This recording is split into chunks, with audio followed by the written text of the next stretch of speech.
So I'm going to start with a story. This couple walks into my office. Marty, Susan, they seem like a nice couple. They're seeking psychotherapy because they're having trouble with their teenage daughter, Ashley, who's spending too much money on clothes. And Susan, I'm thinking this is going to be a pretty easy case. I'll just teach them how to set some limits. You know, they'll probably blow it the first couple of times, but then they'll come back in, we'll work with them, and we'll be done. You know, maybe a month, maybe a month and a half. So Susan starts the action off. She turns to Marty and she says, I promised Ashley I wouldn't tell you what she did. Marty says, see, Doc, this is the problem. I want to solve the problems. She just wants to hide the problems. Solve problems, you are the problem. Your temper is the reason I had to promise Ashley I wouldn't tell you she stole money from my purse. Our daughter is turning into a criminal and you keep it a secret from me? This is why our whole house is out of control. He says he doesn't want any secrets, but every night he goes out to the card clubs and gambles away our life savings. And what are you doing at night? Dragging a tub of ice cream out of the freezer? I only started gambling so I wouldn't have to watch you stuff your fat face. So this is going to be a tad more difficult than I had initially anticipated. Everybody in the family had a problem with self-control. Marty had a temper, gambler. Susan had an eating problem, couldn't stop herself from confiding in her daughter.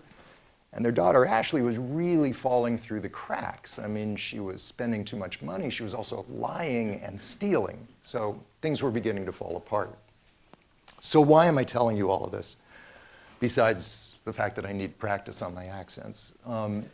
I'm telling you this because everybody in this room, everybody in the entire world has a problem experiencing impulses that they can't control. Yours might be updating your Facebook page, or mine is checking political news every 5 minutes.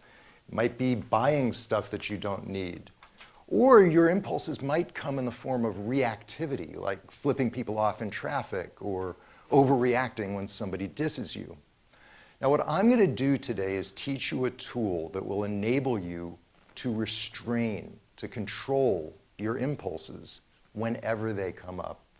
And in order to learn the tool, what I want you to do is pick an impulse that you generally have a hard time with. So just close your eyes for a moment and pick an impulse that you typically give in to. It's hard for you to resist.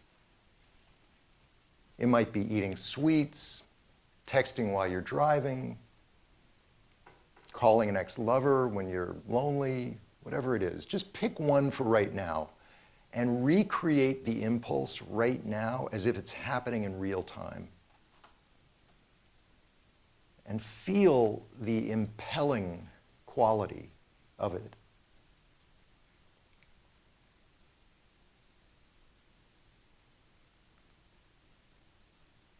And you can open your eyes when you're ready. So I'd just like you to share with me, what impulse did you choose?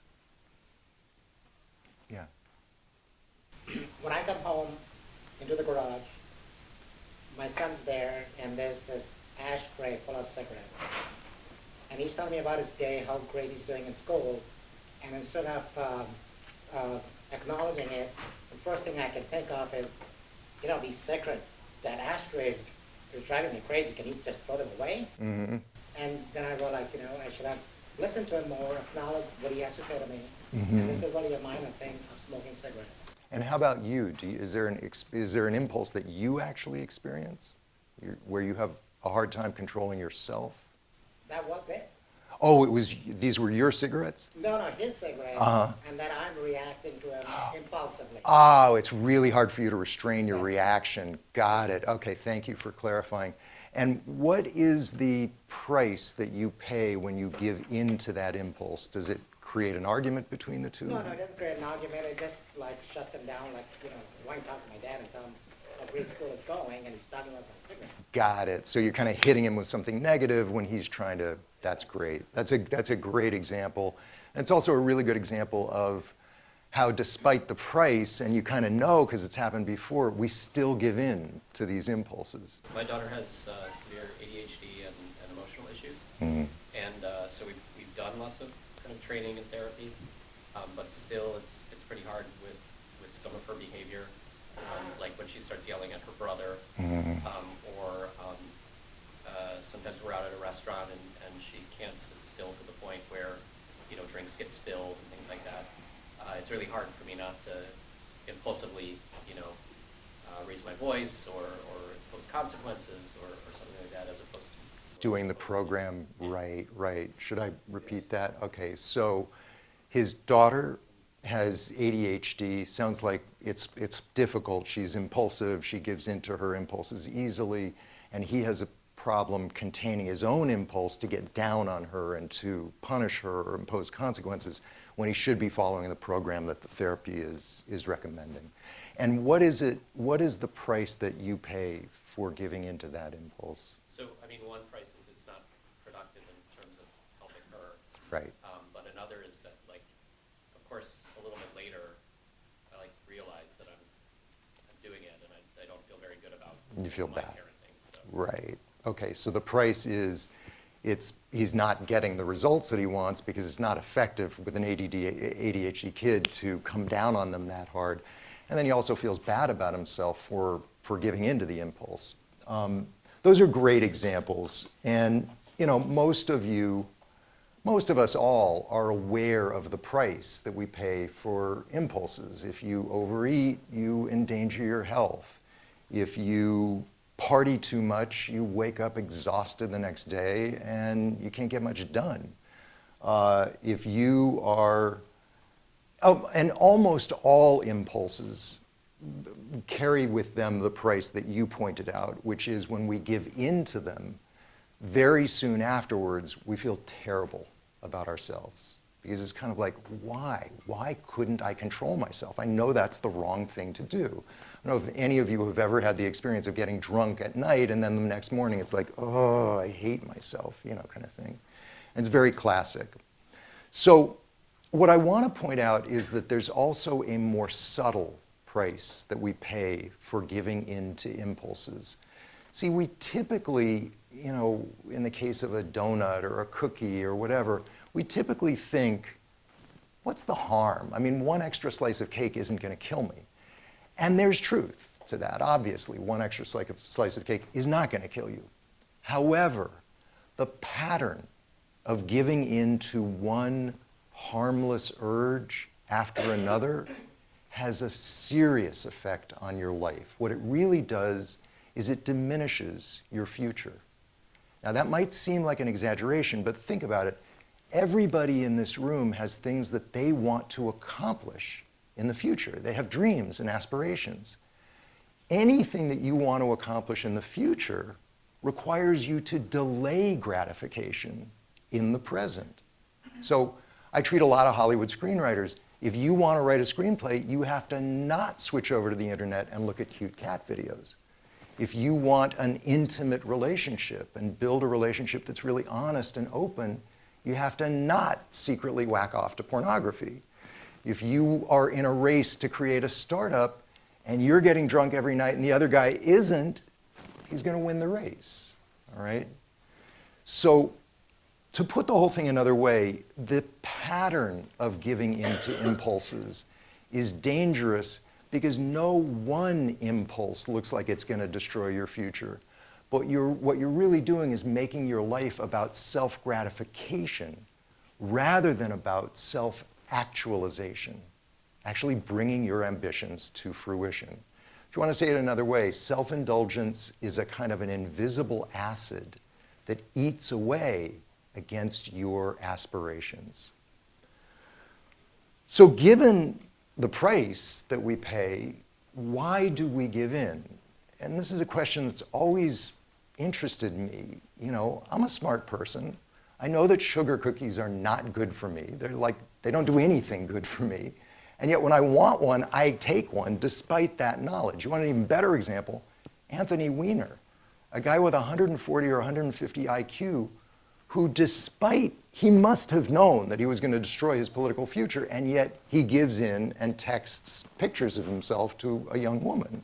It's kind of crazy that impulses have the power to override our rational mind. So what is it that gives impulses so much power? Well, the answer is going to sound a little strange, but just keep an open mind. Every human being has an emptiness inside of them. I'm not talking about a physical emptiness, but I'm talking about a psychic emptiness, like a psychological emptiness, a feeling of incompleteness. Some of you may have been aware of it, at least in adolescence or young adulthood, where you just felt like you weren't enough and you needed validation, friends, hits on your social media page, money, whatever it was, to fill you up inside and make you whole and complete. Does that make sense to you? So either way, whether you're aware of this inner emptiness or not, it's this inner emptiness that makes us give in to impulses. What we're really trying to do is fill ourselves up in the outside world to fill up this hole that's inside of us. If you don't, and by the way, think about it, if there weren't this inner emptiness that I'm talking about, we wouldn't feel impelled, note the same root as impulse, we wouldn't feel impelled to get what we want. It would just be a choice rather than an impulse. It would be like, I can take it or leave it. Now, if you don't believe me, watch a little kid who's been told he can't have something that he wants, whether it's a sugary drink or a toy that he wants or another ride on your back. When a little kid gets no for an answer, he falls apart. The angst and the grief and the sadness and the panic and the anger and the frustration, that's his way of saying, I need this to fill me up. I must have it. I'm not going to live without it. Now, obviously, unfortunately, adults have learned to repress that reaction. It would be unfortunate if we didn't, but it's still down there. And if you don't believe me, try sometime to stop yourself from getting something you really want and not letting yourself have it. And just use it as a self-exploration exercise. You'll see those little kid feelings of frustration come up. And that's evidence of that inner emptiness. So the takeaway from all of this is we are impelled to get or to do things in the outside world, again, impelled to do them, because we're trying to fill something up inside. Now, and by the way, with all due respect for Nancy Reagan, who I'm sure was a really nice person, that's why just say no is the stupidest public policy prescription I've ever heard of. Just say no? Are you kidding? If just say no were enough, we wouldn't have a weight loss industry that's worth over $175 billion. We'd all just start saying no and put it out of business right away, right? Impulses have a tremendous power that completely overrides that rational just say no attitude. Okay, any questions so far, by the way? Please feel free to interrupt me, yeah.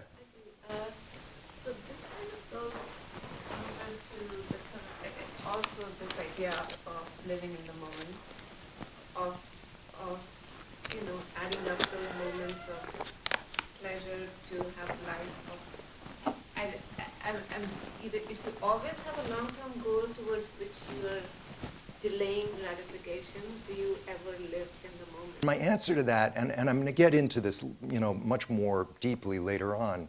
There's living in the present and living in the present. In other words, living in the present doesn't have to mean that you give in to every impulse you get in the present. Part of your responsibility living in the present is choosing which impulse or instinct you're going to follow in the present. Some of those impulses you just know are really bad for you. Others may be creative ideas or instincts that will create something in the future, but that give you pleasure doing it in the present. I mean, I love public speaking. I would never indulge my impulses right now, But I love what I'm doing because I'm sort of fulfilling my life's purpose, and I'm totally in the present. I'm not even thinking about the future, even though doing this may build my prospects in the future in some way. Does that make sense to you? You can live in the present without giving into your impulses in the present. If you want to put it another way, part of your responsibility living in the present is to work on yourself and to be aware of what you're doing and whether it works in your interests or not in your interests. Any other questions? Yeah. The emptiness that you're referring to, is it correlated with the person's frequency of engaging in whatever impulse it is? Everyone has some sort of emptiness inside of them. I've never met anyone who doesn't, in some sense. Obviously, we do a really good job of covering it over, all of us, even from ourselves. But I do believe, because I have treated hardcore addicts who have spent their entire lives filling that emptiness, that they have a bigger hole because they've been trying to fill it in the wrong place. The more you try to fill it in the outside world, the deeper and the more empty you feel inside. And if you've ever met a really hardcore addict, it's so sad because what initially they thought was going to give them so much pleasure and did for maybe the first time or the first 5 times or whatever, has now just become, it's just enslaved them. They have nothing inside. Given that impulses are fueled by this compulsion to fill ourselves up inside, how the hell do we control them? I mean, they have this tremendous power behind them. Well, let's just talk about what doesn't work, which is the way we normally try to control our impulses. We get into a power struggle, essentially, with ourselves. I want it, I can't have it. I want it, I can't have it. I want it, I'm not gonna let myself have it, okay? Notice that that approach keeps us focused on the thing that I want. Let's say a sugar cookie. And I either succeed in controlling myself or I fail. But even if I succeed and I don't have the sugar cookie, I haven't dealt with the hole inside of me. So very likely, if you're me, the fact that I've succeeded this time means the next sugar cookie, I'm going to say, now I get a reward because I controlled I was so good last time, okay? So long term, this does not work as a way of controlling yourself. Sheer willpower, I'm nothing against willpower, but it doesn't work as a program for truly controlling your impulses. So what would happen if instead of struggling over the sugar cookie, I said, I give it up. It's never going to fill me up inside. After all, it never has. If I have one on Tuesday, I still want one on Wednesday and Thursday and Friday. So what if I just gave up on the outside world, anything in the outside world ever filling me up inside, and instead, what if I shifted my focus inside and just stared into the emptiness? Now, I know that sounds very weird and probably a little scary or depressing, but that's where the magic starts. Because it turns out, if you stare into the inner emptiness long enough, it's not empty. There's stuff in there. In fact, there's so much in there that you can start getting filled up from the inside. Now, I know this makes no logical sense whatsoever, so what I'd like to do is have you actually try to experience it, because that's the best way to start to actually believe these things. So try this. Close your eyes. And just like in the last exercise, pick an impulse that you feel really intensely and imagine feeling it right now. One that's hard to resist. Again, sweets, checking your email, running a red light when you're in a hurry.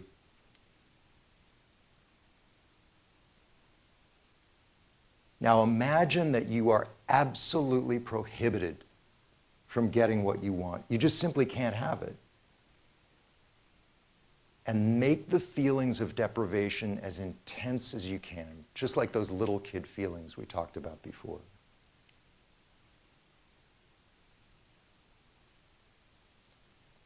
Now, let go of the thing that you want. Forget about it completely. It's as if it does not exist. And as you do, imagine that the entire outside world disappears. It's never going to gratify you. and instead shift your focus inside and just visualize a vast, empty space. Stay calm. Remember to breathe. Resist the temptation to look back into the outside world. And if anything, just be curious about what's down there.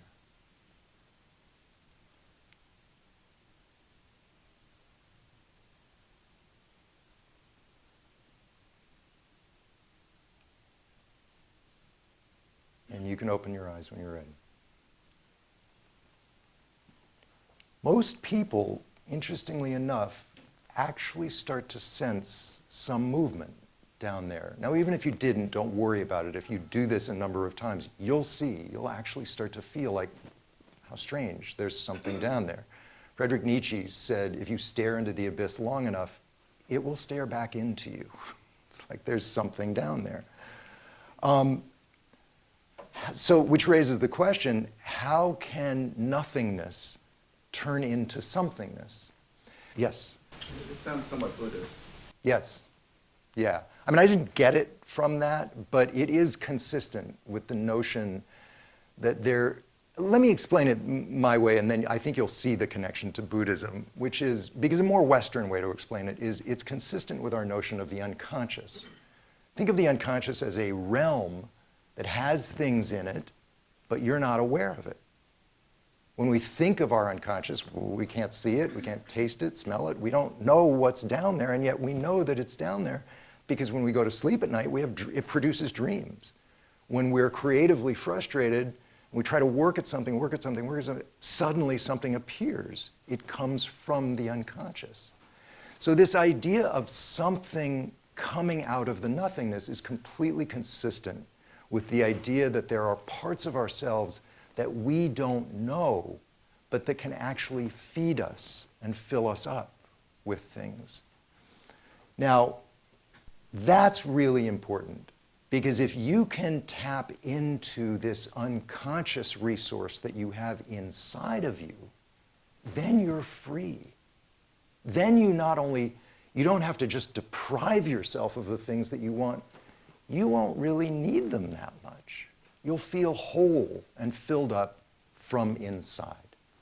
Go ahead. So I'm just curious, like, how good is human nature in terms of this, like, meditating into the inner self conditionally? Because, like, there are certain things, for example, like tempting for a dessert or like maybe anger issues, things like that, which you need to like stop, pause, and like meditate, or like whatever, like the suggestion that you gave, and like assume like that doesn't exist and you don't want.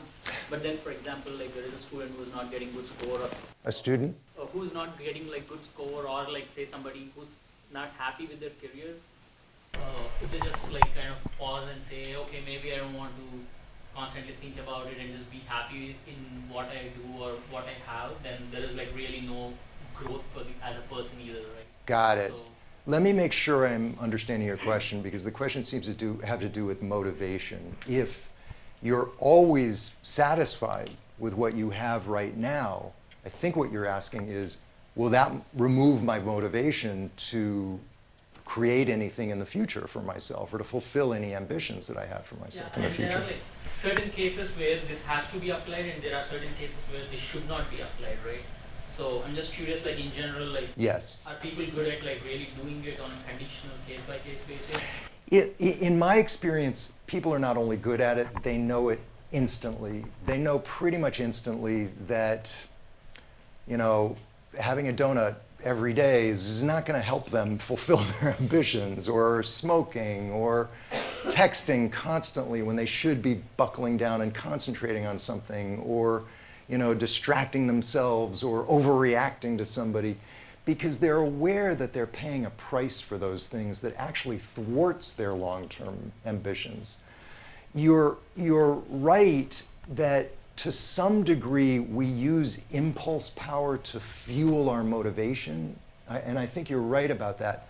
But in my experience, and I've been doing this for 35 years, when I teach someone to control their worst impulses, what really happens is they get in touch with some part of themselves that wants to achieve. It doesn't necessarily feel compelled to achieve, but it just wants to. It wants to create something new in the world or fulfill itself in some way through art or whatever it is.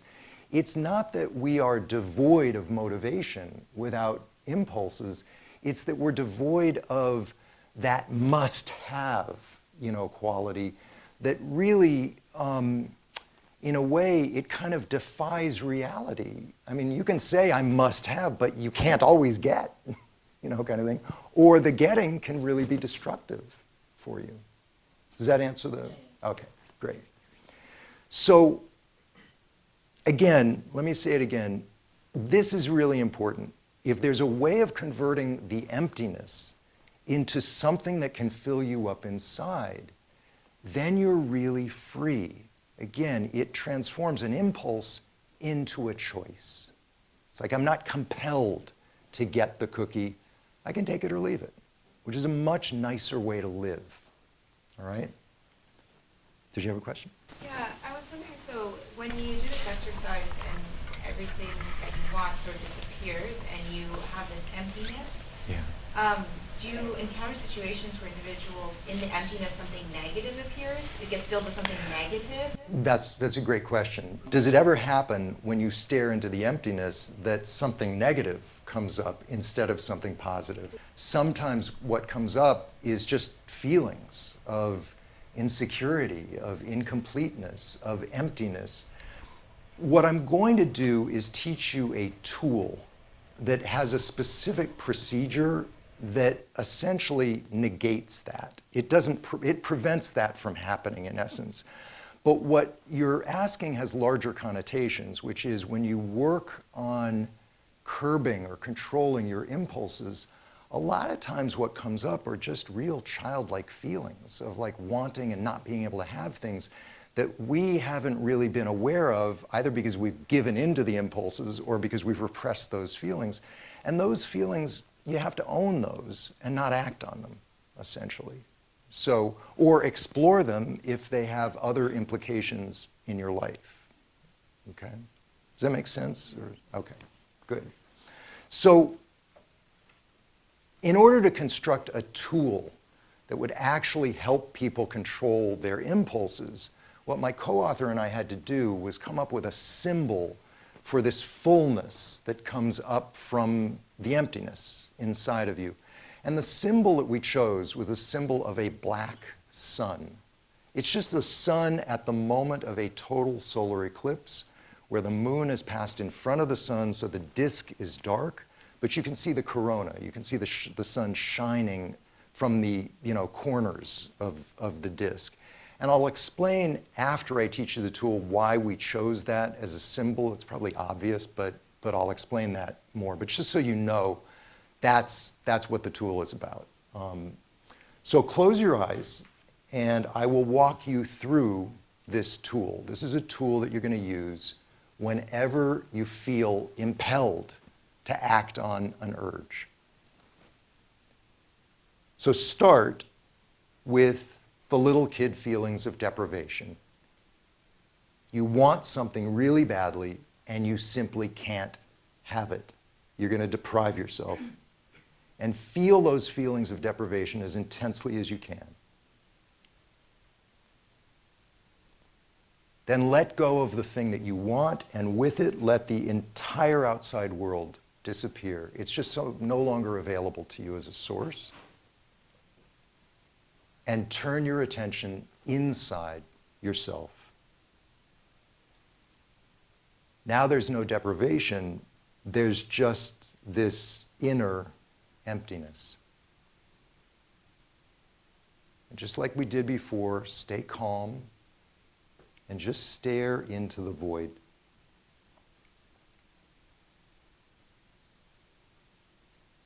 Now, from the deepest part of the void, imagine that a black sun begins to ascend.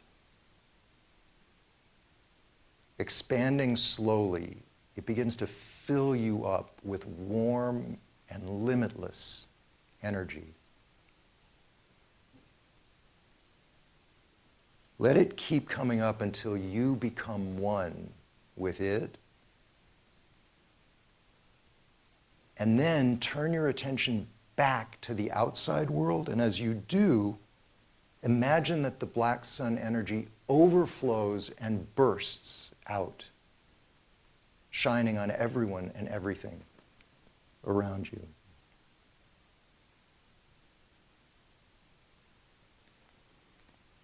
Just spend a little bit of time in this state where the black sun energy is coming up inside of you and just pouring out of you, out into the world. It's almost in a sense like you have become the sun.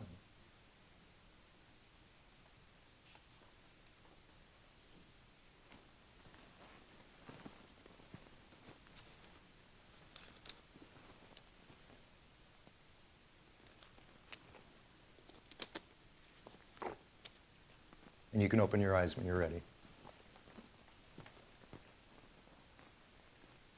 Any questions or comments on that? Could you feel it? Yeah. Anybody skeptical?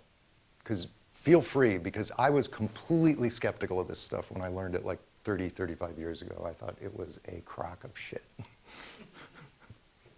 Yeah. I just have a question of how you came up with it. Story behind this imagery. Yeah, so let me talk about that next. Let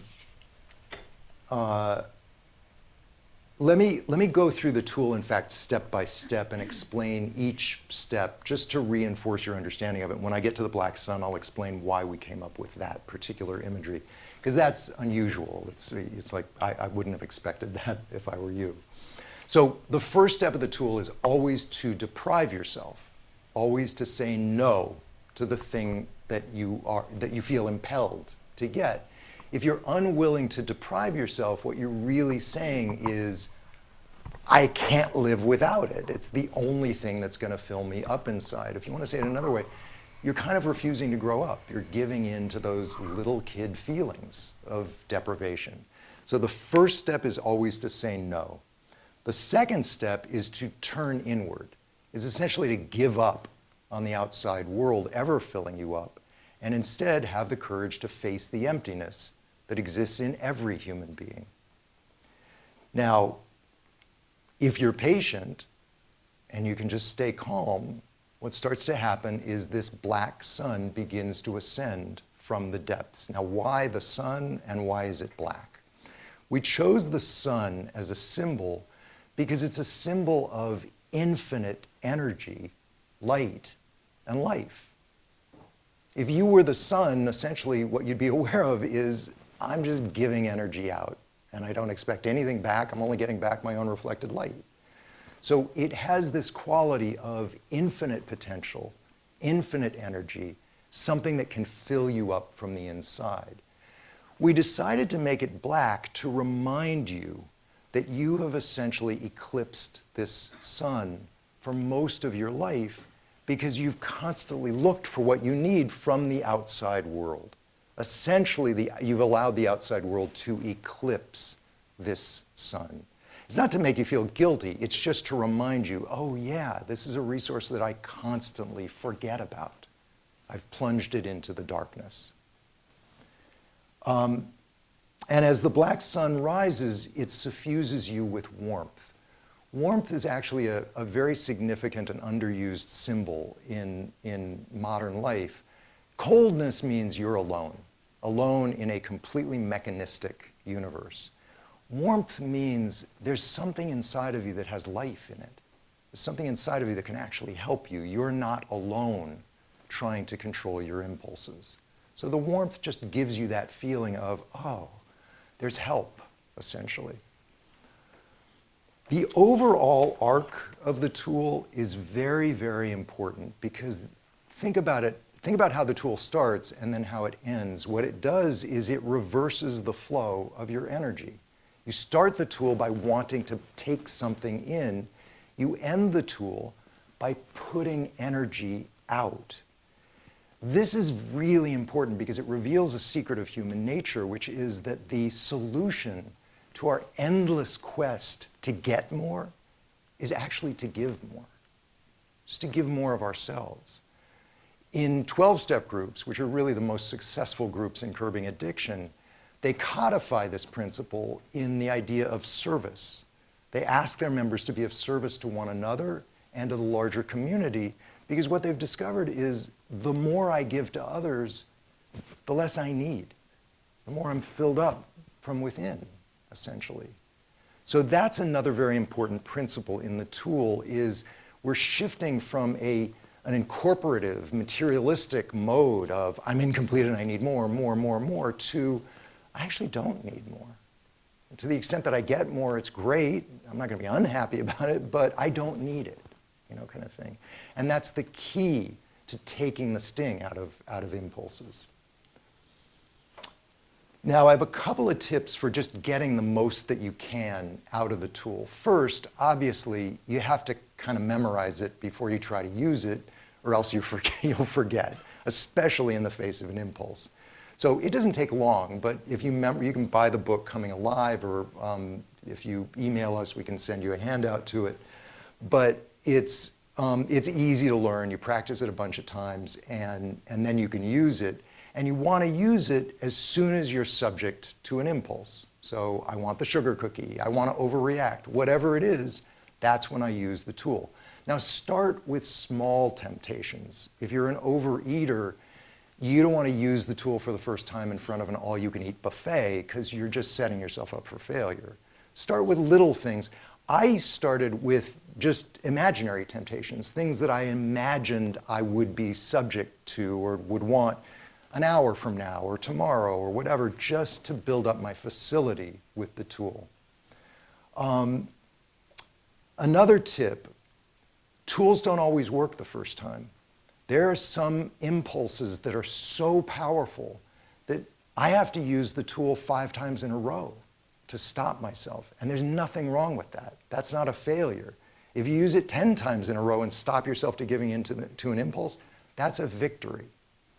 And finally, even then, even if you become an expert practitioner of the Black Sun tool, it won't work 100% of the time.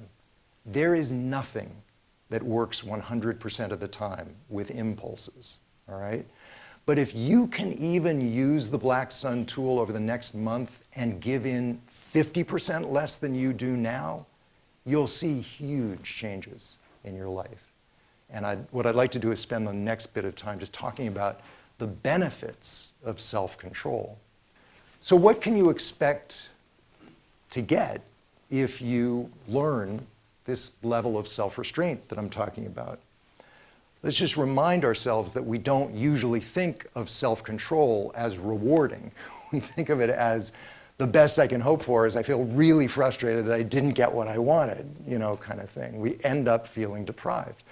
The Black Sun tool teaches us something different. It's saying that there is so much potential, energy, lightness inside of us that we won't actually end up feeling deprived. We'll actually end up with benefits. We'll end up feeling more fulfilled. And I want to talk about 3 specific benefits. The first is a sense of freedom. The second is a sense of confidence. And the third is leadership, which I'm simply going to define as the ability to have a positive impact on the people around you. So let's talk about freedom first. Self-restraint sets you free.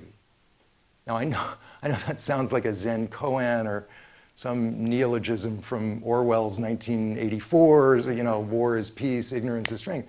But it's true. Self-restraint sets you free. Now, why does it sound so strange? Because we think of freedom as we get to do whatever we want whenever we want to. Essentially, we think of freedom as freedom from outer rules and restrictions. Anyone who's ever gone 90 miles an hour on the way to Vegas knows this feeling. I'm free. It's fabulous, okay? The problem is you might get killed, you could get incarcerated, but even worse, next time, 90 ain't gonna do it. You gotta go 95. And the time after that, you gotta go to 100. This is the strange demonic paradox of that type of freedom, which is it doesn't end up creating a sense of freedom, it actually ends up enslaving you. Think of a drug addict. Starts off like, I can do anything I want, ends up, I just need it every fucking day. So this is the strange paradox of the way we think of freedom because we've misdefined it. Real freedom is not freedom from outer rules and restrictions. Inner freedom is inner. It's the freedom from impulses. Think about what an impulse is. It is a compelling force that tells you you must do something or must have something. Well, if you must, then you're not free. So as strange as it sounds, the more self-control you exercise, the freer you actually feel. If any of you are interested in philosophy like I am, there's philosophical precedent for this. In Friedrich Nietzsche's, the German philosopher's concept of the Übermensch, which was horribly mistranslated into the Superman and made for some bad times in Nazi Germany when it was misappropriated and exploited terribly. But what Nietzsche, if you read Nietzsche in the original, what he really meant by the Übermensch was someone who could master the lowest parts of himself, someone who could overcome the worst aspects of himself. And in the freedom that he gained from his own lower parts, he could become the person he was meant to be. It was inner freedom, inner mastery. Now, closely related to the idea of freedom is the idea of confidence. Let me demonstrate that this way. It's almost 1st of January, January 1st, New Year's. We all make resolutions on January 1st. Let's say my New Year's resolution is I'm really going to cut down on sugars and carbs this year. This is the year. I'm going to lose weight. I'm really going to watch what I eat, okay? And let's say on January 4th, I have a donut, and on January 5th, I have 5 donuts, and by January 7th, I've forgotten about the whole resolution, which is usually what happens, right? How confident can I be? Think about it. A big part of confidence is self-credibility. Do I believe the commitments I make to myself? If the answer is yes, if I make a commitment, I am going to carry it through, I will be confident. But most people, sadly, can't say that. If they're honest with themselves, they'll admit, I make a commitment to myself, I'm good for a day, maybe 2 days. By day 3, I'm already cheating, and by day 5, I've forgotten I even made the commitment. It is mathematically impossible to have confidence in yourself if you can't even carry out the commitments you make to yourself. And it's impulses that erode your ability to carry out those commitments because they stop you. I have a couple of quotes on this that I think are particularly pithy about it. Leonardo da Vinci said, "You will never have a greater or lesser dominion than that over yourself. The height of a person's success is gauged by his self-mastery, the depth of his failure by his self-abandonment." So it's mastery over self, mastery over impulses. Lao Tzu, the founder of Taoism, said it even more succinctly.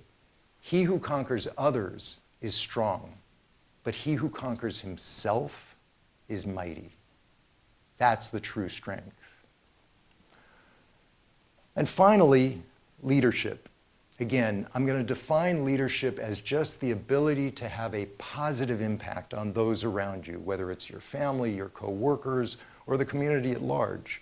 And I'm going to give you a micro example and a macro example. The micro example brings us back to Susan and Marty, the crazy couple that I introduced you to at the beginning. These were parents who were trying to get their daughter to control her impulses when every day she saw them giving in to their impulses. So obviously they could not be good leaders. So as a therapist, I said, we're not working on your daughter. I'm sorry, but we're working on you. You have to use the Black Sun tool, Marty, to control your temper and to control your gambling. You, Susan, have to use the Black Sun tool to control your eating, and you're confiding in your daughter. And fortunately, with their daughter's life at stake, they worked really hard on themselves. So pretty quickly, they actually gained some control over themselves. That also enabled them to talk to one another without constantly getting into an argument. And then they could agree on limits they could set with their daughter, and their daughter could feel that they were actually credibly setting those limits because they weren't reactive or impulsive. They were simply, look, this is the rule. If you steal money, you spend too much money, your allowance disappears, or whatever the limits were. So they became leaders within their family. And you don't have to have a family to witness this happening. I recommend that you use the Black Sun tool every single time you have an impulse and watch the people around you over the next 2 weeks or 4 weeks.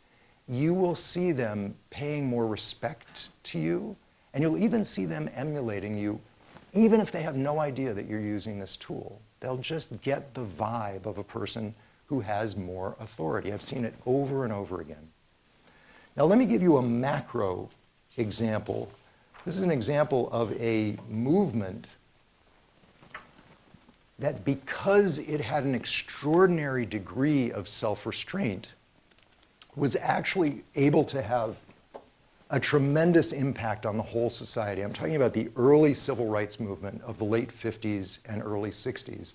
I've studied this because I've met with one of the leaders of that movement, Reverend James Lawson, who brought Gandhian nonviolent techniques to the civil rights movement. He basically taught those techniques to Martin Luther King and John Lewis. And what's amazing about that movement is that its success was because it was incredibly disciplined. There were absolutely no spontaneous demonstrations. Every single demonstration was meticulously planned. Participants were vetted and sometimes rejected or moved to other positions if they couldn't control themselves.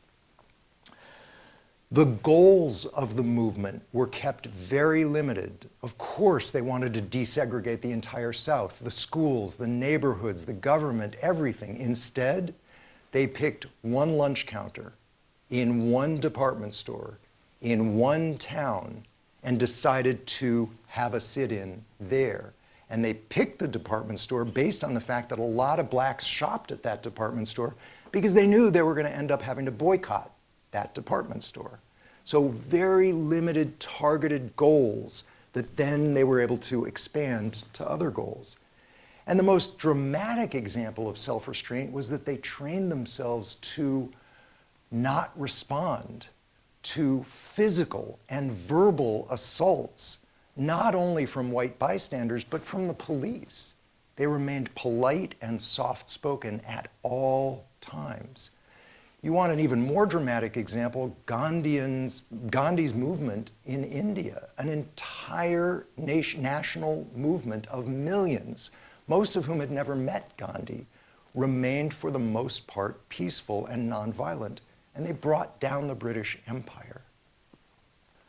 The bottom line here is, if you want to have an enduring impact on the people around you, your family, your coworkers, or the society at large, you must practice self-restraint. You must learn to control your impulses. And when you do, you not only improve your own life, you actually send out a rippling wave of self-contained energy to those around you who want to emulate that. Now, I want to spend a little bit of time just about our society and where we're at. Because let's be honest, impulse control is kind of at an all-time low. I shouldn't laugh, but it is kind of ridiculous. I mean, in preparation for this workshop, I tried to think of one single major cultural or governmental institution that hasn't been infected with the disease of self-indulgence. And I couldn't think of a single one. Organized religion, you've got Catholic pedophilia, scandals. Sports, you've got doping, Penn State pedophilia, violence against women, banking. I remember when I was growing up in the 50s, bankers were like, I thought they were the most conservative people in the world. I mean, if I'm going to start a rock band, I'm calling it Wells Fargo and the Wolves of Wall Street. It's crazy. Government, I didn't even want to, I mean, it's just a cesspool. It's a cesspool. Whatever you think of Trump, he cannot restrain himself from these early morning tweets, even when they defeat his own cause. That's lack of impulse control. I'm not sure why anyone ever looked up to the entertainment industry, but the entertainment industry is, again, a kind of a cesspool. The press, there have been sexual harassment scandals at Fox, NBC, NPR. I didn't even know they had sex at NPR. Just like, who would think of it? My point is that every institution that we might want to look up to as role models is already infected with the disease. It looks like we're going to have to be the antibodies, okay?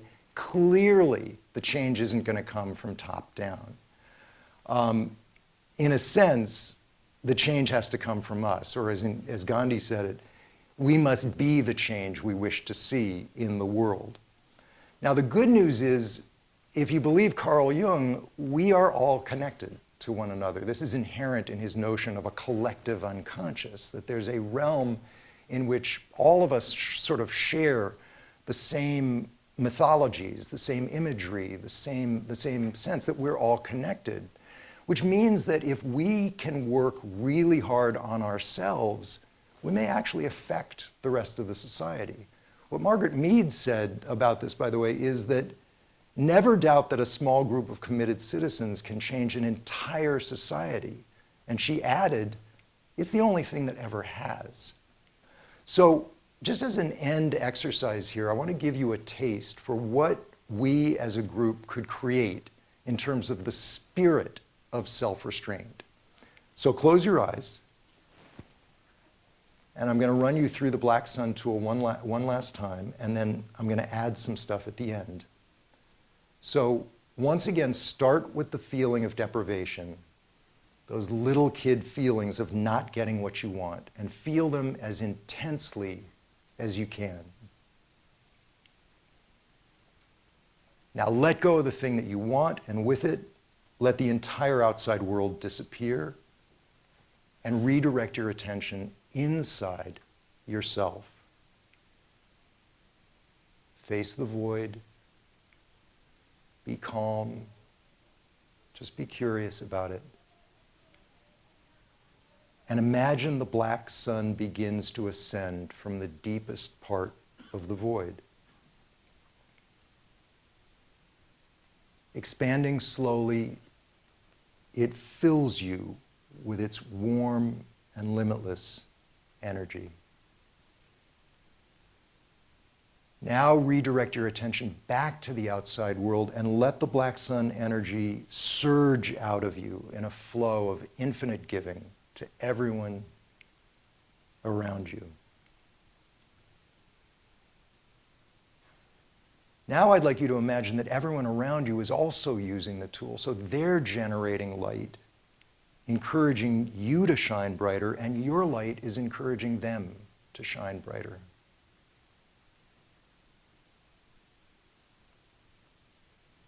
And what I'd like you to imagine next is that the light coalesces and essentially forms a sun rising above the center of the room, more powerful than anything that we could create, each of us, on our own.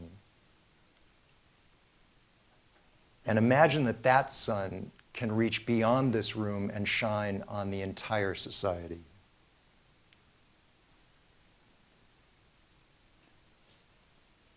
Now, in a few minutes, we'll disperse and go our own separate ways, but imagine that the power of this sun remains available to all of us as we battle our own individual impulses on our own. In a way, it reaffirms an enduring truth, which is we are never completely on our own.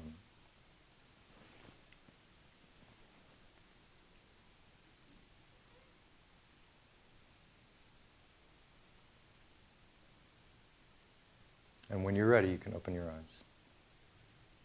Thank you so much for coming. I really appreciate it.